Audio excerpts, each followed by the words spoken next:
అలాగే మంత్రి పదవుల దగ్గర ప్రతి దాంట్లో కూడా ఈ క్యాడర్ వీళ్ళు లేదంటే అంటే రాజకీయ పార్టీకి మొత్తం పార్టీకి అందరికీ భక్తులు ఉండడం వేరు, తెలుగుదేశం పార్టీలో చంద్రబాబు గారి భక్తులు వేరు, నారా లోకేష్ గారి భక్తులు వేరు అన్నట్టుగా. అంటే మీరు అక్కడ దాకా వెళ్తున్నారు. దానికంటే అతిపెద్ద అంశం ఇంకోటి ఉంది చూడండి.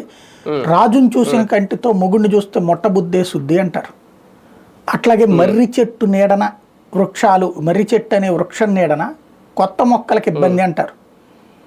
ఇప్పుడు అంతే కదా, ఇప్పుడు చంద్రబాబు అనే మర్రి చెట్టు నీడలో అది అయిపోయింది. అది ఇప్పుడు చెట్టు కూల్చేసేయడం కూడా అయిపోయింది.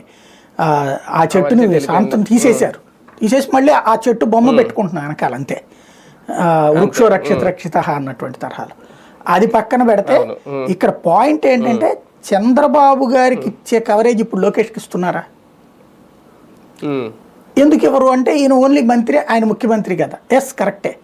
బాబు గారు వాళ్ళతో చెప్పగానే అక్కడ కలెక్టర్ వెళ్ళిపోయి ఆ పని చేశాడు, లేకపోతే ఎస్పీ వెళ్ళి ఈ పని చేశాడు, ఈ రాస్తున్నారు కదా.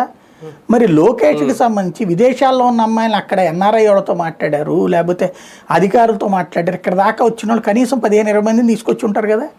లేదా లోకేష్ దర్బార్ నిర్వహిస్తున్నాడు కదా, అక్కడికి వస్తున్న వాళ్ళకి సంబంధించి ఓ సింగల్ కాలం వార్త రాస్తున్నారు. కానీ వాళ్ళు పరిష్కారం ఏం చేశాడు ఆయన తర్వాత తన దగ్గరకు వచ్చాక పరిష్కారం ఏం చేశాడు అంటే మనం దాన్ని ఏమంటామంటే ప్రమోటింగ్ సిస్టమ్, పిఆర్ విధానం.